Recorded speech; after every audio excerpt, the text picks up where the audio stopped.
Andra Kiviča raidījums No Bullshit Experience kopā ar Andru Kiviču. Jaudīga saruna, konkrēti jautājumi un konkrētas atbildes. Mūsu atbalsta Latvijas kredītņēmēju palīdzības programma. Tas ir sociāli atbildīgs uzņēmums, kur specifikācija ir darbs ar kredītu apvienošanu, jeb darbs ar esošo kredītu līgumiem. Aicinu ikvienu apmeklēt lkpp.lv un pievienot esošos līgumus, lai samazinātu esošo procentu pārmaksu, ikmēneša maksājumu un termiņu. Nevelc garumā, jo kreditori aprēķina procentus pa dienām. Ņem vērā, pat ja tev ir tikai viens kredīts, arī tad tu vari gūt būtisku ietaupījumu. Piedāvājums, ka ir sabiedriskas darbības veicējiem. Un šodien pie mums ciemos mīļie draugi ekskluzīvi no Amerikas Savienotajām valstīm, no Losandželos. Atradusi laiku savā saspringtajā grafikā mūsu pieticīgajai programmai Elīna Furmana. Sveicināti! Čau, Anģē, kā tev ir? 100 gadu daudz jau nezinu, kāda mums saistība. Mēs ar tavu brāli Raimonu Furmanu kopā vinnējām pasaules čempionātu streetbolā.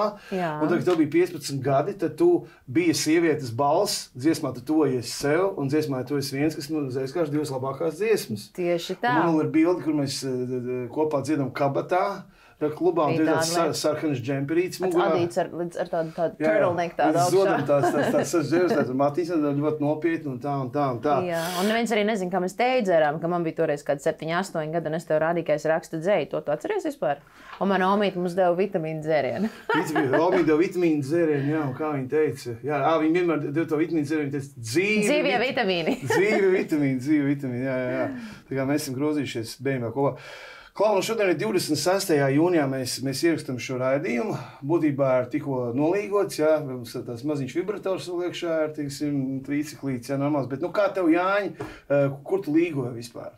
Es biju Krievijās, es biju kopā ar Raimondu, ar tavu draugu un manu brāli. Jā. Un mēs līgojām ļoti jāstri. Mēs gājām rotaļās, dziedājām dziesmas, ēdām dzērām, Jāņu sirdu, dzērām alu, arī šo to stiprāku, un gāja mums ļoti skaisti. Tā ir burvīga vieta. Tās ir Agneses, man brāļa sievas lauku mājas, kurās viņa vasarā ir uzaugusi. Un viņiem ir gotiņas tur dzīvo Marģers, kas ir viņas brālēns ar savu sieviņu un ģimeni, un trusis bija, un vistas bija, un gailis bija, tā kā viss bija kā nākās, un gulējām klētī. Klausies, kāda vispār ir sajūta, atbraucot uz Latviju no pasaules krūtākās valsts, Amerikas? Cik ilgi nebija bijis Latvijā? Gadu. Es katru gadu mēģinu ap šo laiku, plus minus tā jūnija. Tu tagad atbrauc uz to Latviju. Kāda viņi izskatās? Jo tu jau visi mēs tādi amerikānieti. Vienos 13 gadus tu esi Amerikā, tu tur iedzīvosies, tev pieder, par to mēs vēl parunāsim, maksā nodokļus arī droši vien būtībā. Domāju, ka runā bez akcentu. Kāds ir tas skats uz to Latviju? Atbrauc uz šeit. Zini, ir interesanti, ka padzīvo kaut kādu laiku Amerikā, atbrauc uz Latviju un sāk novērtēt tās mazās lietas, kas mums šeit ir un kas nav tur. Šeit ir absolūta drošība. Šeit nav jāuztraucās, teiksim, tev piedzimis bērniņš, paaugās, tu vēlies viņu laist skolā. Nav jāuztraucās par to, kā tas bērns ies uz skolu. Mums Amerikā tur diezgan visādas nekārtības pēdējā laikā, sevišķi skolās notiek ar apšaudēm un vispār kriminālais ir tāds diezgan, teiksim, augstā līmenī. Šeit ir svaigs gaiss, tāds kā nekur citur pasaulē, jo mums ir tik daudz meži. Teiksim, Losandželosā tas var būt tāds maziņš mīnusiņš, jo tik tiešām pilsēta ir pārapdzīvota un tā gaisa kvalitāte nav tā labākā. Šeit visa pārtika ir īsta, tā, ka tu pagaršo un ir, bet tur atkal savukārt ir jāiet uz Ervonu, un Ervonā ir jāpērk tur special organika un viss kaut kādas tādas lietas, lai dabūtu šo īsto pārtiku, un pat tādu, kas tad to, lai zinu, vai viņa ir īsta. Tā kā, tās lietas tu sāc izvērtēt savādāk, ka tu esi projām, un tu sāc redzēt tās pozitīvās lietas, kas ir šeit Latvijā. Bet vienīgais, kas šeit Latvijā nav, ir tirgus. Un es domāju, cilvēku ziņā vienkārši, ka tā valsts ir tik maza, un tāpēc es ļoti novērtēju dzīvot Amerikā, jo tur vienkārši ir tirgus pilnīgi jebkam. Tā var būt mūzika, manā gadījumā tas ir veikaliņš vai nekustami īpašumi. Tirgus ir milzīgs. Un tev pat nav jābūt tā, ka tu esi uz tā pašā spicē. Tu vari būt kaut kur pa vidu, bet tā vai tā tas dzīves līmenis tev ir labs, tāpēc ka vienkārši, teiksim, veikaliņu ziņā tie ir cilvēki, kas nāk uz veikaliņu nemitīgi, nekustamo īpašumu ziņā tie ir cilvēki, kas pērk un pārdod nemitīgi. Un, tāds ir mans salīdzinājums zem tādas mazas lupas. Klau, bet tās bedīgās sejas, piemēram, es arī esmu pieviesies, kad atbraucu, Spānijā 3 mēnešus padzīvot pāris gadus atpakaļ. Ir bišķiņ tādas tie saspringtie sejas vaipsti, kaut kā, un kaut kāds, nezinu, es to nezinu, bet man tieši kaut kāda toksisks, nervozs gaiss mazliet, kad cilvēkam nav pārliecības par nākotni. Tu kaut ko tādu jūti? Bēdīgas sejas Latvijā ir, bet zini, kas ir interesanti? Es pirmo reizi savu līgavaini atvedu, manuprāt, šeit 3 gadus atpakaļ. Un mēs bijām rudens laikā, tas bija kaut kāds septembra beigas, oktobra sākums aptuveni. Un cilvēki bija daudz bēdīgāki nekā viņi ir tagad. Tagad vasarā kaut kā cilvēki ir tādi priecīgāki. Un man liekas, ka to var izskaidrot, es nezinu, tīri ekonomiski. Es esmu dzirdējis, ka teiksim, neiet varbūt tik labi, kā gribētos cilvēkiem, bet arī tā saule, man liekas, ir tas, kas mūs sākot no tos latviešus no tā oktobra, novembra mēneša līdz pat pavasarim.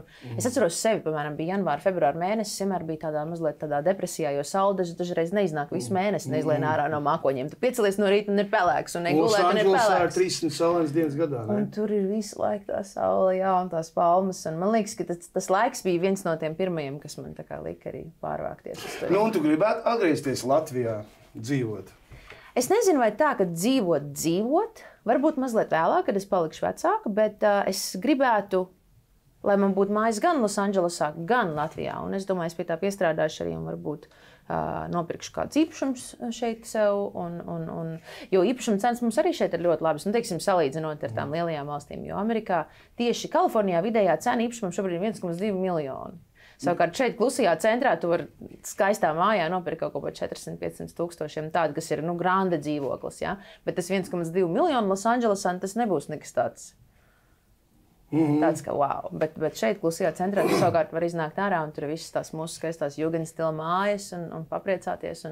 Cik vajag naudu mēnesī, lai normāli dzīvot Losandželosā? Vajag daudz, tu zini, bet ir atkarīgs, kā tu arī dzīvo. Es atceros, ka es dzīvoju viena. Man dzīvoklis maksāja vienai, man bija jāmaksā aptuveni 3000, plus mašīna vēl, un tad viss pārējie izdevumi. Ja tu gribi kaut kur iziet ārā, kaut kāda skaistumkopšana, ko sievietē vēl vajag, sports. Tagad, kad mēs esam 2 kopā, tad ir mazliet vieglāk un var atļauties vairāk. Jā, bet cik tas tieši būtu, zin kā, jo vairāk sāk pelnīt. Jo vairāk sāk pelnīt, jo vairāk grib tērēt.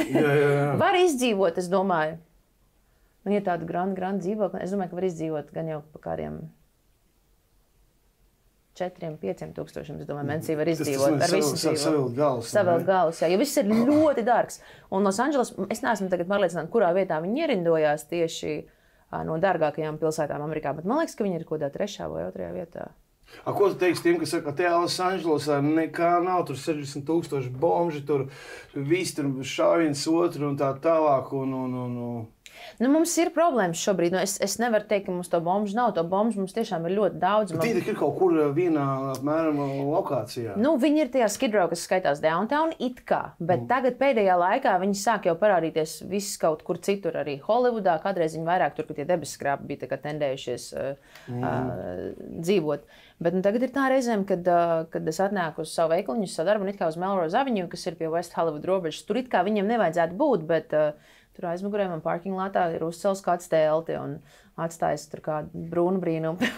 Mums, piemēram, Alts Gobzems, piemēram, tur uz Goguļa ielas tur 4 džeki, tur košas soliņi, viens tur izrabījies, jā, viņš uztais haju par to, ka pastieties kāds ārprāts Rīgā, kādi dzērāja bomži, un mums tur, nezinu, arī viņi ir. Un viņas kaut kā policija uzreiz kaut kā izzinātu, tā baigi nerubagot. Kā tā policija, kāpēc viņi to 60,000 bomžo? Tātad, kas ir bombs vispār? Bez определенного места жительства, bez noteikts dzīvesvietas. Viņš ir tur arī laimīgs cilvēks, izmā. Viņš ir tur dzīvot, viņš ir tur. Jā. Bet kā viņas netrankā policija vai nav likums Amerikā? Tur tie likumi ir ļoti interesanti. Sevišķi Losandželosā viņi ir ļoti interesanti. Pēdējā laikā tad visus tos, kas ir tādi kriminālie un arī šos pašus bezpajumtniekus, es viņus saucu homeless, nevis tā kā citos vārdos, es tā mēģinu tā vieglāk tam pieiet. Bet jā, ir tā, teiksim, ja kāds mani aizskar, tad tas laikam varētu tā, ka tas rupi ar mani runā, vai varbūt, teiksim, ģērbjās ārā, tā kā vai fiziski aizskar, tad es drīkstu zvanīt policijai un teikt, ka man šis cilvēks traucē. Bet ja viņš vienkārši tur ir ar savu telti, tad man nav nekāda tiesība zvanīt.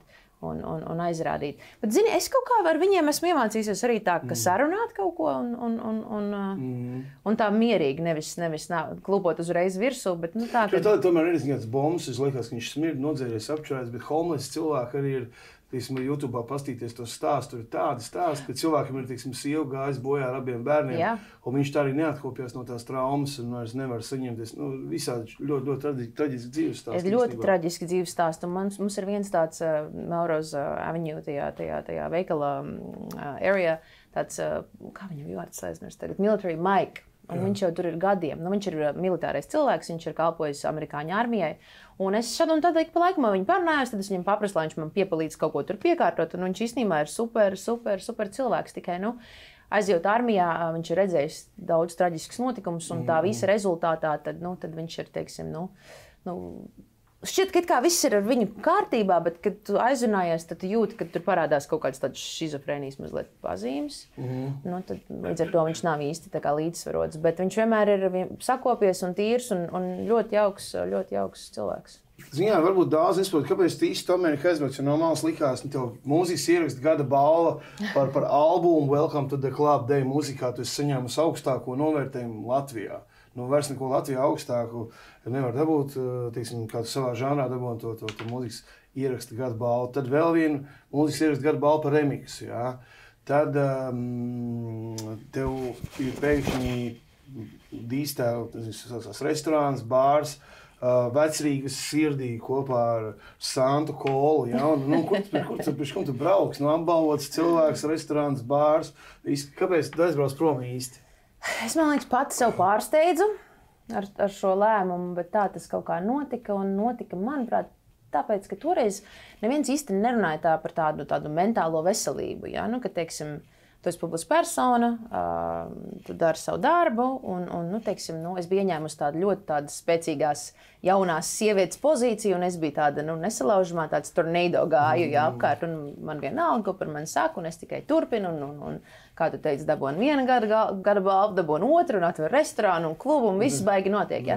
Bet iekšā man bija kaut kā tā, ka es lēnām lūzu, un tas bija tāds tā kā pressures no ārpasaules, noteikti arī no mēdījiem, noteikti arī no tā saucamajiem hateriem. Krājās vienā brīdī tas viss, un es sapratu, ka man īsti vairs nav nekādas izaugsmes, un es gribēju kaut ko pamainīt gribēju pamainīt kaut ko savā dzīvē. Un tā tas sanāca. Es aizbraucu pie Hugh Hefnera uz Playboy ballīti, un tur es saskatījos, tur bija visādas slavenības tajā naktī, un es saskatījos visas tās slavenības, un es domāju, ārprāts, tā ir dzīve. Kā tu tik uz tādu ballīti, tur jau kurš katrs netiek? Bija kaut kāds, tas bija raksts, Playboy žurnāls, un Stoļičnai, vai tas bija toreiz, manuprāt, Stolīs sūtīja mani uz Halloween ballīti pie viņu, un tad man bija jāstāst, kā man tur gāja. Tu biji mūsu Playboyā. Es biju jūsu Playboy tā meitene, bet aizsūtīja mani pie Hugh uz Los Angeles uz to Halloween ballīti. Tā Halloween ballīti skaitās viena no labākajām tajā Playboyā. Bet viņš jau toreiz viņš jau bija tāds diezgan pavecs, viņš īsti vairs tur nebalējās. Viņš vienkārši tāds sēdēja sirmiem matiem, bet halātiņš bija, zaķi bija lakām un viss notika. Un es tajā vakarā satiku visādus interesantus cilvēkus, un es atceros, ka es toreiz pats savā tajā dīstēlā kopā ar Markus Rivu mēs tur didžijojām un spēlējām to LMFAO, I'm sexy and I know it. Un tur vienkārši tas priekšā, viņš man saka, nāca manim uz skatu. Un es zinu, kā jaunai meitenei tas tā, wow! Tas dziedātājs bija. Jā, tas čirkainis, tas, kas tur viga. Lūk, un tā es tur satiku visādus interesantus cilvēkus. Satiku arī tie vakarā vienu cilvēku, kas man tur uzreiz nobukoja pēc tam ar dīdžošanu pieplīdzēja. Un man vienkārši likās, wow, tā ir dzīve, ka šeit man vajadzētu kaut ko varbūt, teiksim, vairāk iegūt izaugsme.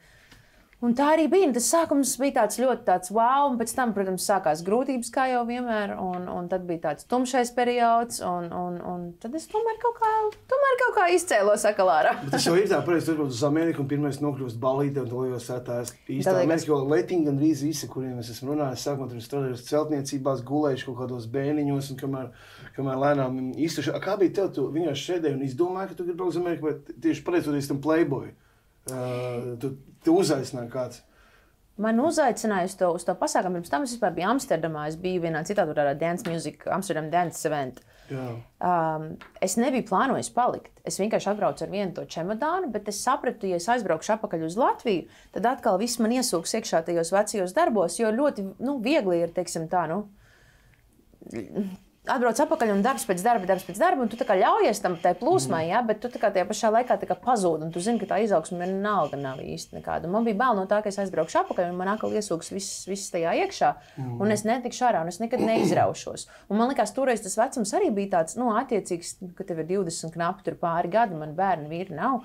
Kāpēc nepamēģināt? Un es domāju, es atbraukšu atpakaļ, tad viss, tad es atkal būšu darbos līdz ausīm, jo tu jau zini, kā tas ir arī, ka šeit tagad viesojās Latvijā uz vienu pasākumu, uz vienu talk show, uz vienu šādu un uz vienu tādu. Un tad liekas tā, it kā tā sajūta ir tāda, ka viss baigi notiek, bet nekas baigi nenotiek. Tā kaut kā. Kādi bija pirmie darbi, kurus tu darīji tur, piemēram, sākumā? Daudz, ko es darīju. Es vispār no paša sākuma jau arī sāku tur ar dīdžejošanu. Bet tā dīdžejošana man uzreiz tā tik labi negāja. Un ko es tur vēl darīju? Kas var neiet dīdžejošanā? Tur jāmeklē ir tie gigi. Tu ej un vienkārši meklē, kur tev bukos. Un tad līdz ar to ir jāiepazīstās ar visiem, jāsatusē. Tāpat tā kā Latvijā, tikai lielākā tādā. Drosmīgi jādzer ar visiem. Paldies Dievam, tas man nebija jādara. Bet to arī var darīt. Man viss kaut ko darīt. Ir dažādi veidi. Kā iepatīt? Jo, kas ir Amerikā arī, tas tirgus liels, bet konkurence var būt milzīga. Konkurence ir milzīga, bet to dīdžēšana bija interesanti tas, ka tajā laikā tās meitenes tik daudz nedīdžējoja. Un tāpēc man likās, ka tas tāds interesants tirgus varētu būt priekš tā. Un to es arī tā kā tapināju. Un vienā momentā man bija tā, ka es tiešām daudz uzstājos. Man bija gan ceturtdien, piekdien, sestdien, svētdien, dažreiz pat biežāk. Ar aģentūru vēl noslēdz vienu līgumu, un viņi man bukoja tur uz tādiem modes pasākumiem, kas tā kā molos notiek, un tur visādi brendi prezentē tās savas kolekcijas. Un tad es paliku par Latvijā, es nezinu, vai ir tāda profesija, saucās buyer. Teiksim, kad tu veido kolekciju, tas var būt, teiksim, modes veikals, mēbeļu veikals, pilnīgi kāds veikals, pilnīgi kāds projekts, bet tu veido tieši to sortimentu, ko cilvēki nāk tavā biznesā un pērk. Un es meklēju darbu, un tā es iepazinos ar draugiem ar vienu cilvēku, pie kuras nostrādāju diezgan daudzus gadus. Un tad es sapratu vienā momentā, kad man ir kaut kāda dāts, laikam, uz to lietu. Un pēc kāda laika atvēru pati savu. Un tad vienā momentā man bija 2 veikaliņi. Es darbojos tiem 2. Pandēmijas laikā es atkal to vienu aiztaisīju un paturēju vienu to, kas tas lielākais, kas ir joprojām. Tu dabūji naudu attaisīt veikaliņu, taču jānomā telpas, kaut kāds remonts jātaisa, kaut kāds savs dizains jātaisa. Tu zini, palēnām. Viss tas nebija tā, ka es uzreiz atvēru tādu mega super veikalu. Un vispār es atvēru veikalu, nopirku tādas puslietotas mēbelītes un tas, kā saucamais, tas merchandise, man arī tur nebija tik daudz, man tur bija pāris tādas jākas, šis un tas, bet es pats strādāju ļoti daudz. Es pat biju tā, kas vēra to veikaliņu vaļā, kas pieņēma klientus, man nebija sākumā darbinieki, es principā dažreiz pat 7 dienas nedēļā strādāju. Un tikmēr pamazām. Kāds reizes tu tirgoji, kāds tādas pirks, piemēram, es domāju, Rīgā baziet kaut kāds veikliņš, kādām interesantiem tādiem, kaut kādām uzšuvēm, kaut kādu plēstīt, kaut kas tāds oriģināls, interesants. Tur ir interesants tā, tur vispār tā viss lieta ir interesanta tāda, ka tajā downtownā tur ir tāds wholesale market, un tas ir tāds milzīgs, tāds, es varētu teikt, līdzīgs kaut kas Rīgas tirgum, kur ir dažādi brendi, kas tirgo tieši wholesale, tātad vairumtirdzniecībā. Un tu vari iet un izvēlēties. Un kas ir vēl interesanti, tu pats arī vari mainīt tiem apģērbiem labelu, teikt, ka tas ir tavs, un sāk veidot tā kā savu to. Tā ir pilnīgi normāla pieredze, tā skaitās vismaz Amerikā. Un es satrenējos uz tiem iepriekšējiem veikaliem, tā kā tas buyers strādā, teiksim, tur var analizēt arī, tu skaties, ko tie cilvēki pērk, ko tu esi nopircis, cik ātri viņi pērk, un tad tev lēnām sāk jau rasties kaut kāds tāds viedoklis, teiksim, kas ir trends un kas tad nav trends. Un tā es to kolekciju sāku veidot. Un zini, kā galvenais jau, ka pašam patīk, un tagad tev pašam patīk, un tad es sāku vēl pati tur uz jakām zīmēt ar vienu draudzeni, un pēc tam taisīt visādas rework vintage dizains, un tā kā pašam patīk, un ka tu māki radīt, un ka tā aura apkārt jau rodās, ka tu tā kā kaut ko veido, tas tieši tāpat kā ar mūziku īstenībā. Tie cilvēki vienkārši nāk, un viņi pavelkās. Nāk un sāk pirkt, jā. Nāk un sāk pirkt, un tas tāds slavenības atnāk, un tad domā, kā tad tā. Man te nesen ir Jasons Derulo bijis viens no tādiem vislielākajiem. Viņš tikko akal atnāca, viņš gan pats nenāk, viņam brālēns nāk vienmēr, jo viņš viņam iedod tikai to melno karti. Viņš tikko arī atnāca nopirkt, bija vēl viena no maniem tādiem handmade lietiņām. Un būs taču pieejams, viņš pozitīvi sāk, es to lai zinu, viņš varbūt arī uzvelk to. Jā. Es ceru. Viņš var pirmāk, lai viņi ieliek storiju. Tu zini, var. Ja tur viņiem sadraudzējies. Piemēram, tāds Jasons Derulo diez vai liks to storiju, jo viņš jau ir tāds, nākamā ranga tāds. Jā. Bet ir ļoti daudz tie influenceri, un tiem influenceriem arī viņiem ir miljoniem tie followeri tur, un man ir tādi, kas pērk un arī ietago beigās. Tad viņam kaut ko iedot, varbūt dažreiz arī pa brīvu, un tad jau... No dīdžejošanas naudas, tu būtu varējis, piemēram, tīri dzīvot no dīdžejošanas, ja tu dīdžo ceturtdien, piekdien, sestdien, svētdien. Bet tas ir vairāk hobijs tik un tā? Nē, es varbūt, ka būtu varējusi, bet es laikam gribēju varbūt, teiksim, tā labāk dzīvot. Un tāpēc es pieķēru klāt to otru darbu. Un vēl arī tas, ka tā didžošana, teiksim, tur nebija tā, ka bija regulāri, sevišķi sākumā, un tāpēc man vajadzēja to, jo kamēr sakārtot visus dokumentus arī, lai dabūtu visu, Amerikā tas viss ļoti dārgi maksā. Un tam visam vajadzēja kaudzi naudas, un bija jāstrādā vaigus viedros, Anģa. Tas, ko es redzēju, ka uz amīšiem, ka tas ārprāts, tas, kas sarod, ka kaut kāds dzīvoklīts, kaut kāds tur 2,5, 3, tad sīkiem dārziņš pusotru štuku, kad tur kaut kāds piecīts vienkārši pazūd. Vispār piecīts vispār nav. Tāpēc es saku, varbūt pa 4-5 tūkstošiem varbūt kāds tur varētu tā kā izdzīvot, bet ir sarežģīti. Tad tev ir jābūt tam saucamajam rūmētam varbūt. Jādzīvo ar kādu kopā, bet tā kopā dzīvošana, zin, arī tā ir, kā ir, ka tu īsti nezini to otru cilvēku. Jo tur viss ir tādi, tur viss ir atbraukuši, lai to make it happen tādi dream chaseri, ja? Tas ir pārāk interesanti. Man jautājums tev ir tiešām tā, ka jebkurā jomā attaisi biznesu, ka tev vienmēr būs klienti, tu esi vienkārši daudz maz labs. Ka tas tirgus ir tik liels, ka to cilvēku tik daudz, ka principā aizies jebkas, kas ir ok. Varbūt tev ļoti nepaveicās ar kaut ko. Vienkārši nenormāli cilvēku plūsma. Tikai tā cilvēku plūsma ir tāda. Tu esi bijis Londonā, vai ne? Tas tāpat ir. Tur arī ir vaiprātīgi tā cilvēku plūsma, un arī Amerikā tās cilvēku plūsmas ir daudz. Cik vienā veikaliņā dienā cilvēki? Kurā sezonā? Dažreiz ziemā ir maz diezgan. Ziemā var patrāpīties kādi pārdesmit. Tas ir tā, kad ir ļoti, ļoti slavu. Bet tā, teiksim, vasarā, es gribētu teikt, kad 100 ienāk droši vien, varbūt vairāk, teiksim. Un tad ir tās busy season, piemēram, tā kā Coachella. Un Coachella ir tas lielais mūzikas festivāls, un tad visi neskapēc nāk uz to Melrose pirkties, jo tas ir tas, kaut kāds tāds baigais trends. Un tad ir tā, tur ir ļoti daudz, tur 100 dienā. Un, ja piemēram, 10 no 100 kaut ko nopērk, tas jau baigi labi, ja 10% no tiem, kas ienāk, kaut ko nopērk. Jā, tas nav slikti.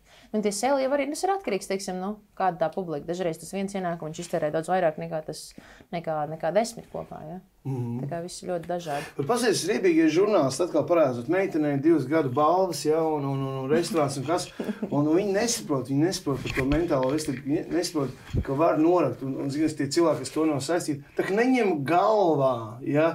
Tā kā, ko tu klausies visādas idios, bet normāls cilvēks ar labu sirdi, viņš nevar pieņemt un saprast to, ka tev var ienīst pa īstam. Cilvēkus nekad dzīvē nesatiks, neredzēs, kur neko neesi izdarījis, ja? Un tur vēl kaut kādu račam vajadzēja uztaisīt kaut kādu mentālo nometni mikrofonu ierakstos. Es jaunos māksliniekus pamācīt, sagatavot, apstāstīt, ja?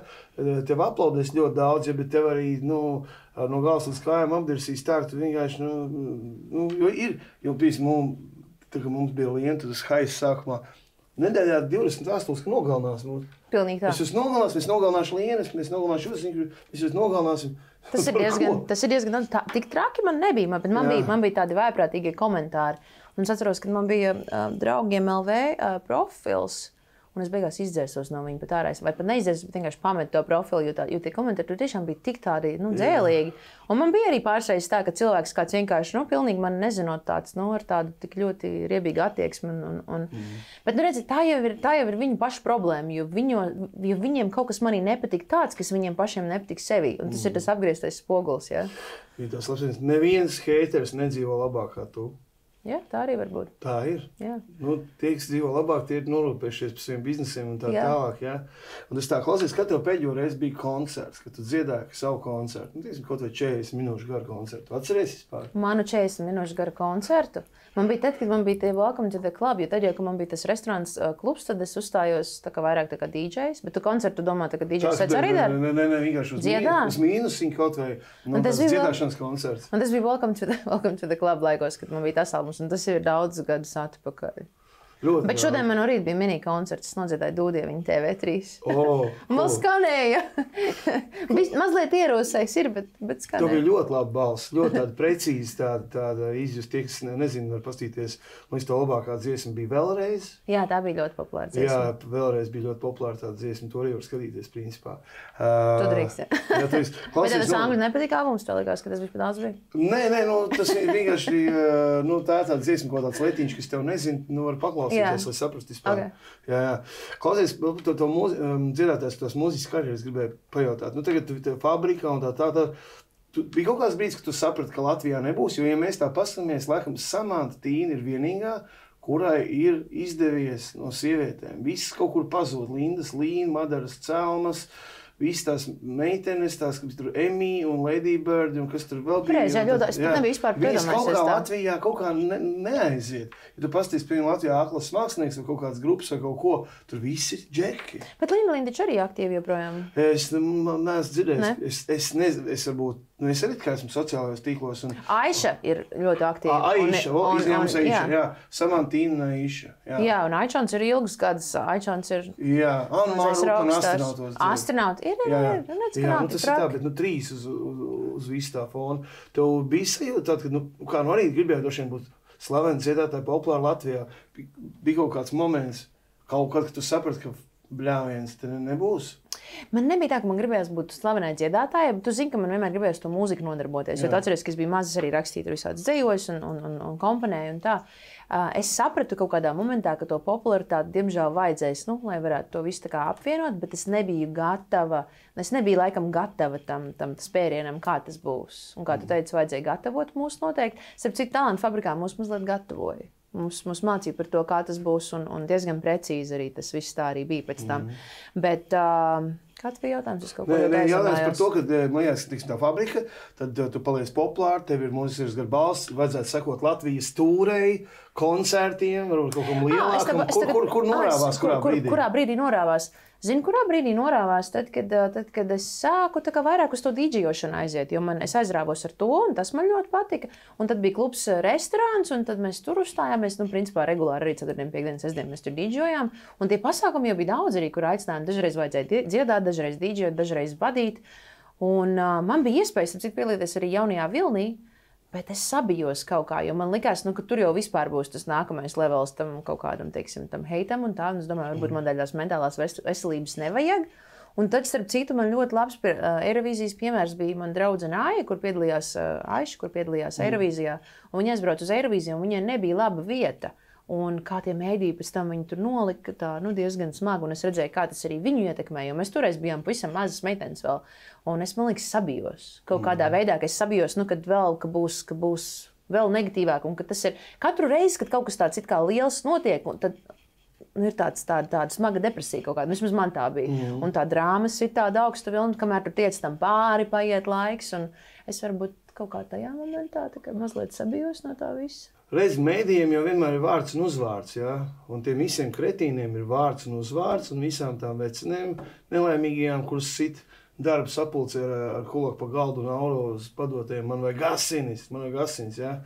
Abās dzeltenajās presēs lielākajās Latvijā ir tāds vecens priekšgalā. Man atkal sanāk, ka esmu viss izlamājis no pānskām publiski, un manī vairāk nerakst.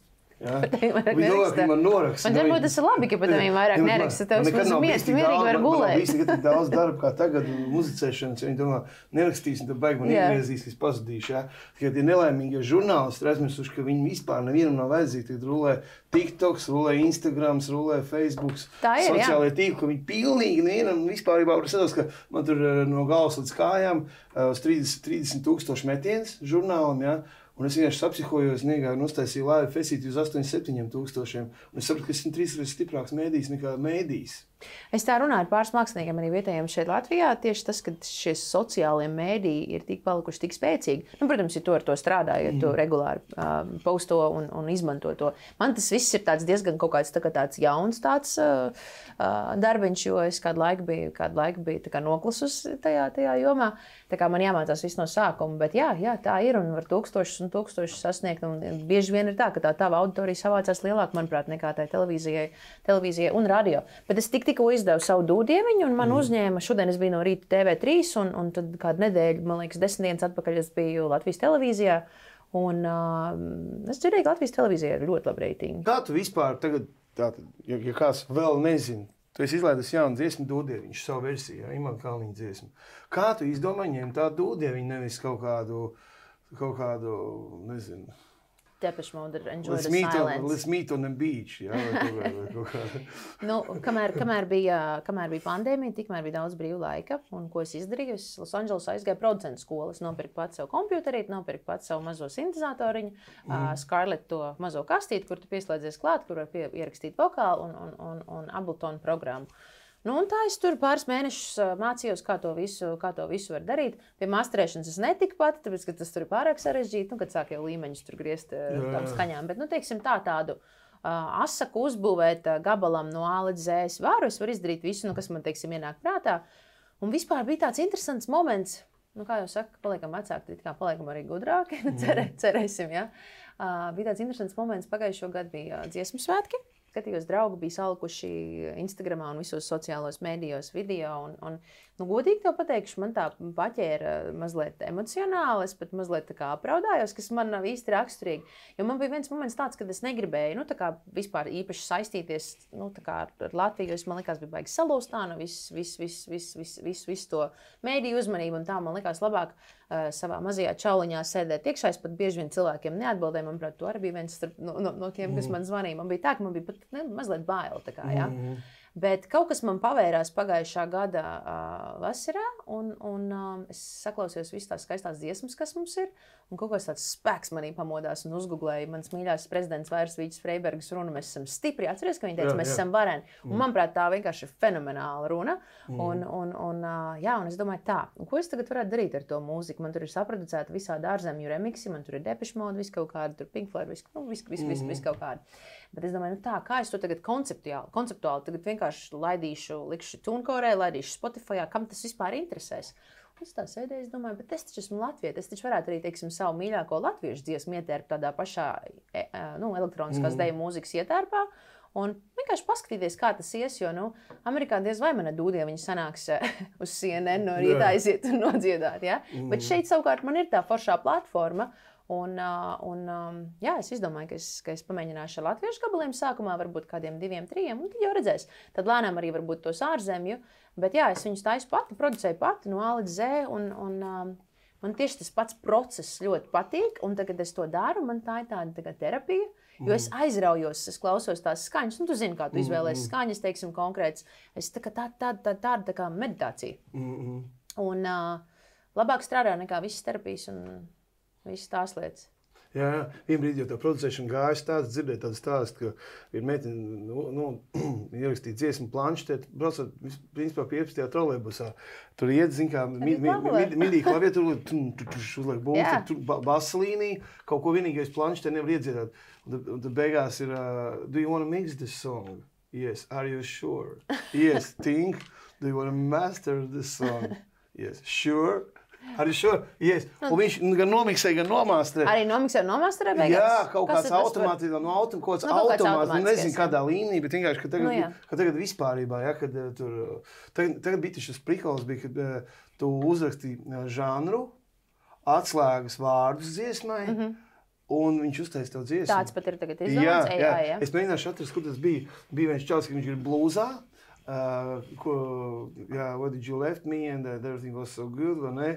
Un kādu balsu tenoru vai tādu tenoru, emocionāli vai minorīgu un to, jā. Bet kādā programmā tad tas ejāja taisu? Es atradīšu, kur tas bija. Viens krievs bija nofilmējis. Viņš ir rībjāta, это происходит.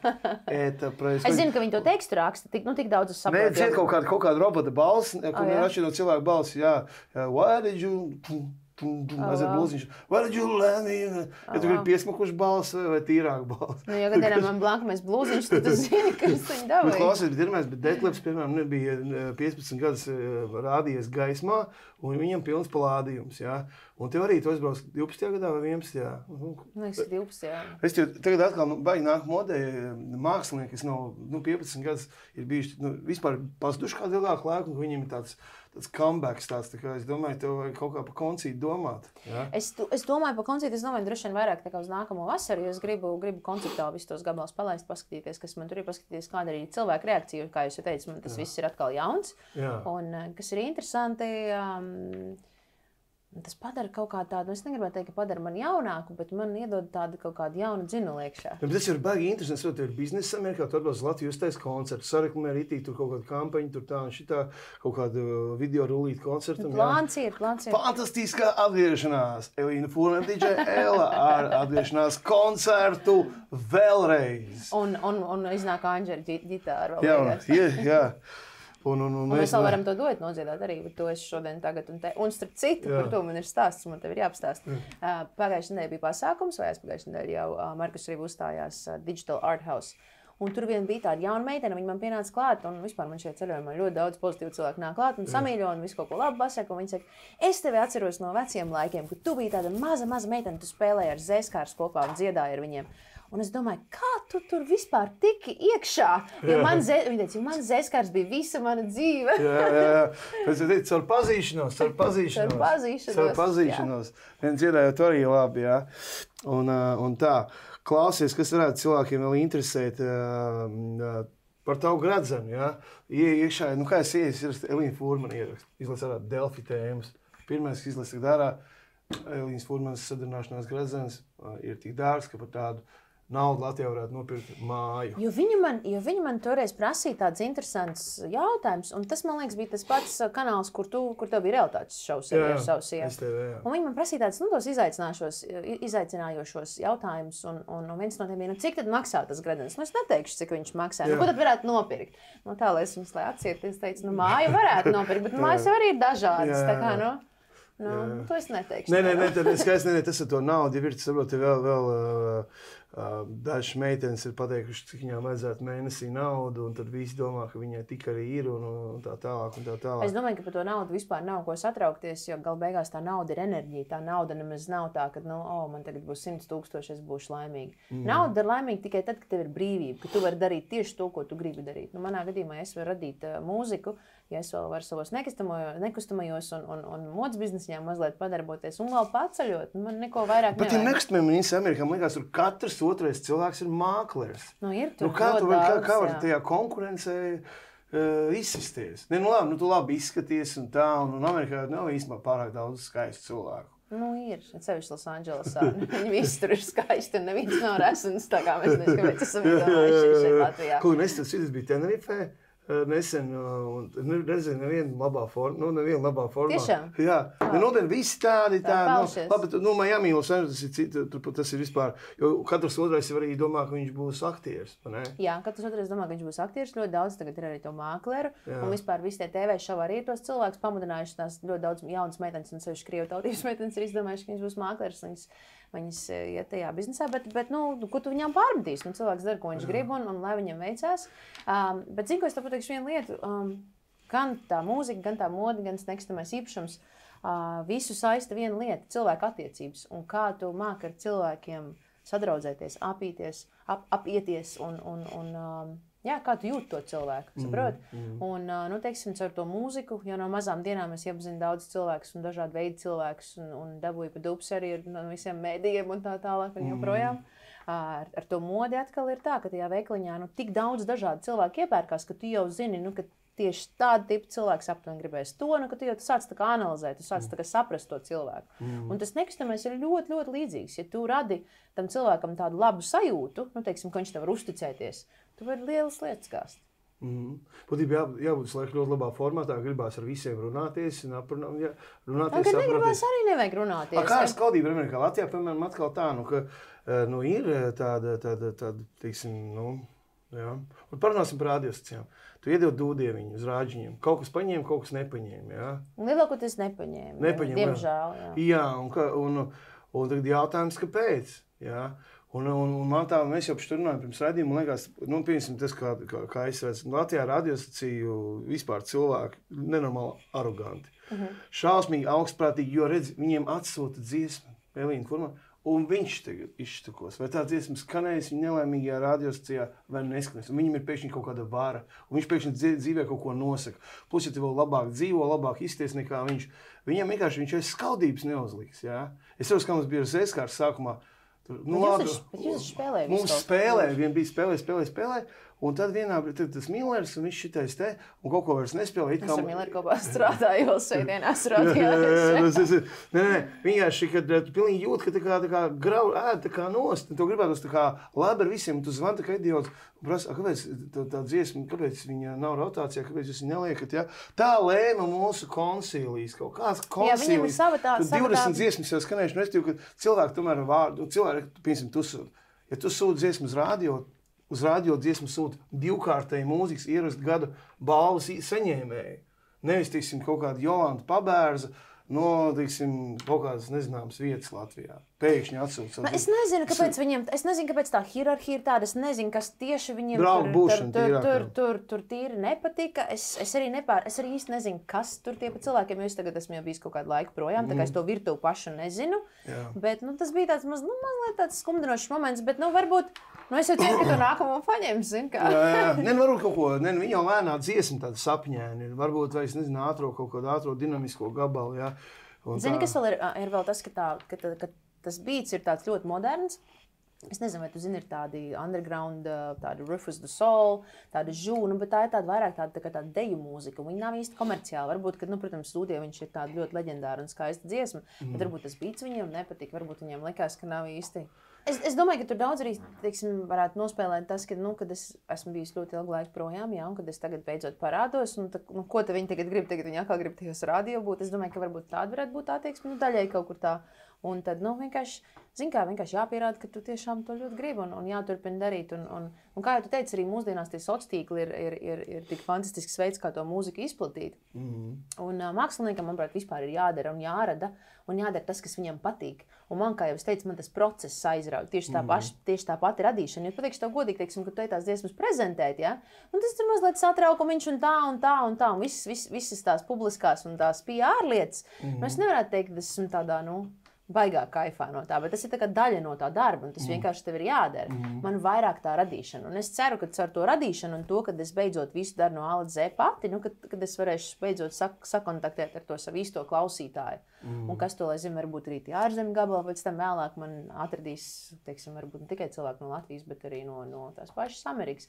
Tā kā vienkārši es domāju, ka jāturpina malti un nevar arī tādā, viktimizingā iet iekšā tādā, ka visi upuri, tas atkal būtu tāds tipiskais latvietis, ka atkal visi slikti. Bet zin kā arī, tas viktimizings, bet vai pastīsimies acīs patiesībai.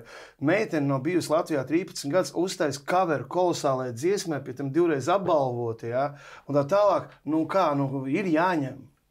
Ir jāņem, tad jau arī, ko tad visi, kas runā par realitāti, kāda viņi ir viktimizingā. Nezinu, katru reizi, kad mēs runājam par to padomju okupāciju, 40, beidziet viktimizingā ieiet. Nabaga upurīši, 60 gadiņas viņi tie apspiesti, izsūtīti viņi esot. Kā, ir kaut kāda objektīvā realitāte? Noteikti tas ir tāds kaut kāds, viņu tusiņš. Viņam pašiem ir savs tusiņš katrā tajā rāģiņā, un tā arī viņi tur dzīvo. Teiksim, man veikalā arī bieži tā, ka man nāk un kaut kādi jaunie mākslinieki, es te sazīmēs, es baigi par šo žaketi, es gribu tādā veikalā tikt. Es arī ne visas ņēmu, tas kaut kā tā domā, kāpēc tu nepaņēmi, ne? Un tie domā, kāpēc nepaņēmi, domā, maita tāda, ka pat liek savējās iekšā, bet reku tieši tas pats ir. Atkal mēs par to spoguli, ja? Tikai Latvijas radio programma direktori neliek savas dziesmas radio, viņi pārsvarā. Tas tā, salīdzinājumi. Mēs dzīvojam tomēr laikmetā, kurā Instagrams, TikToks un Facebooks, tu vari pats būt mēdījis, ja tu vari piesaistīt tos klausītājus. Ko es tev beigās kaut kas par vīriešiem jāprasa, ko atšķirās Amerikas vīrieši no Latvijas vīriešiem? Varbūt tā nevispārnāsim, bet pieņemsim Dāņi vai Somi, viņi, piemēram, maksā par sejam, sievieti par sejam, un viņi nesaprot, kāpēc viņiem būtu jānes maisiņš. What the fuck? Kāpēc man būtu jānes smagais maisiņš? Tā ir? Jā, viņi arī tur uz kaut kādu durvju pavēršanu. Nepārāk. Ja tur ārā kaut kas bīstams, es viņai pavēru durvis, viņa pirmā iziet, jā. Kāpēc jāpavēr? Kā ir Amerikā? Tie Amerikas vīrieši ir dažādi, jo Amerikā ir dažādas tautības, dažādas viņiem ir tradīcijas, un tur tik tiešām var sastapt, man liekas, visus iespējamos vīriešus no pasaules. Tad amerikānis ir tā visa pasaule, tad jāsāk ir tā. Bet man personīgi ir ļoti paveicies ar manu vīrieti, mēs sadraudzējāmies 4,5 gadus no jau atpakaļ, un man patīk, ka vīrietis ir džentlmenis, un viņš man tāds ir, un viņš man tās durvis atver, un viņš man vienmēr arī atbalsta ļoti, un sevišķi šeit Latvijā, skatītāji varbūt tagad neredz, bet viņš mums sēž tur aizmugurē. Un vēro mūs. jā. Nē, klausies, bet vai nav tā, kā es vienmēr riebies klausīties, ka kāds žurnālists uzdod jautājumu, bet vai nav tā, tas nozīmē, ka viņam vajag apstiprinājumu savu. Vai ir tā, ka Amerikā tomēr viss ir nauda, viņš pastāsta uz sievieti, kā viņi varētu, manam statusam varētu nākt pa labu, un sievieti tikai skatās, cik džekam ir piķis, un tā īsti neviens nemīl, bet visiem otram ir tā kā izdevīgi. Ja tu esi man izdevīgs, tu man čoms, ja neesi izdevīgs, tā? Nē, tā nav. Es domāju, ka visi noteikti tādi nav. Noteikti ir kaut kāda daļa, kas tāda ir, un noteikti ir tāda daļa, kas tāda nav. Man ir daudz draugu arī, un tie draugi tiešām ir forši un sirsnīgi, un arī zini, kas ir interesanti, piemēram, arī tajos nekustamajos īpašumos, tā nauda tur tāda, nemaz netiek tā baigi tā apspriest, cik tad es tur nopelnīju un tā, jo visiem skaidrs tas, ka tā nauda dod brīvību. Vismaz mums tā real estate klase, kas ir tie, iesācēji, jo es tikko esmu iesākus, principā man būs oktobrī gads tikai kopš es tajā visā esmu iesaistījusies. Un mēs arī tajā mūsu klasē visu laiku uzsveram to, ka tā nauda mums dod to brīvību. Un tad kāds ir tavs mērķis šogad nopelnīt cik, jo, kas tad tev ir jāizdara ar to naudu? Tā, lai tu apzinies, ja? Un tad, jā. Es nezinu, tas ir atkarīgs no tā, uz ko tu pats tendējies, manuprāt. Ja tu esi tāds baigais naudas maiss vai skopulis, tad uz to tu tendējies. Bet ja tu vairāk tomēr to naudu pelni, lai tev būtu tā brīvība un iespēja darīt to, ko tev sirds karo, man liekas, tad ir savādāk. Jo mēs atkal aizējām pie tā spoguļā pakaļ, Anģa. Jā, vienkārši, es biju samērā, es tur ap dolāriņu, tur visi grozā. Amerika vispār ir interesanti, vienīgā valsts, tur dolāru zīmes, tas pamanījums ir Illuminati. Ir tāds, jā. Masona piramīda un augšā ir God we trust paralēli. Jā. Un tas viss ir uz dolāru. Jā. Un es nezinu, vai vispār kāds cits to ir pamanījis. Es neesmu baigā konspirāciju teorijas pieprasītāji, bet tas bija tāds interesants moments. Tagad sākās tā pandēmija, iznāca quarter cents 0,25 centi, un uz tā 25 centu monētas tur bija sikspārnis. Kas bija sikspārnis? No sikspārņa radās tas Covid. Un tas bija tieši tajā momentā. Un es atceros, ka es izņēmu to mēs saucam tā kā roller quarters no bankas, un es tā skatos, kas uz tā roller quarters, un tur sikspārnis vienkārši. Man bija tāds kaut kāds, tas nezinu moments. Bet, labi, tas sikspārnis tur varēja būt tāpēc, ka viņš bija paredzēts tur 10 gadus iepriekš, ka tas būs nacionālais dzīvnieks 2021. gadā vai 20. Man baigi patīk visādas sazvērstības teorijas, man baigi patīk. Internetā ir, jā. Vienkārši, godīgi sakot, es tā iemeslu, ka parasti 80% no viņām izrādās patiesas. Bieži tā var būt, bet nevajag arī pārāk sajiet tādā tūtā. Pārāk ne, bet, teiksim, kaut jau par nelaimīgajām vakcīnām. Tagad visi zēni sāk atvainoties, ka tomēr, nebija līdz galam pārbaudīts. Ja, un tur kaut kā 4 miljoni, tā tālāk. Tomēr viss, kas par to runā. Bet ne par to šodien. Klausies, es tev pajautāju, viss man interesē. Tu visu tagad zini? Jā, es tagad zinu, ka tu draudzies 4,5 gadus, Grazenes māja, nekustamo īpašumu, dīdžejošanu, pati māki producēt, taisīs jauns gabals. Mīļie draugi, Elīna Purmašana bija pie mums. Komentējiet, laikojiet un šērojiet mūsu sarunu. Un rūpības dzēsīsim, pārējo atstāsim un pagaidām tā. Mūsu atbalsta Latvijas kredītņēmēju palīdzības programma. Tas ir sociāli atbildīgs uzņēmums, kuras specifikācija ir darbs ar kredītu apvienošanu, jeb darbs ar esošo kredītu līgumiem. Aicinu ikvienu apmeklēt lkpp.lv un pievienot esošos līgumus, lai samazinātu esošo procentu pārmaksu, ikmēneša maksājumu un termiņu. Nevelc garumā, jo kreditori aprēķina procentus pa dienām. Ņem vērā, pat ja tev ir tikai viens kredīts, arī tad tu vari gūt būtisku ietaupījumu. Piedāvājums, ka ir senākas darbības veicējiem. No bullshit experience kopā ar Andru Kiviču.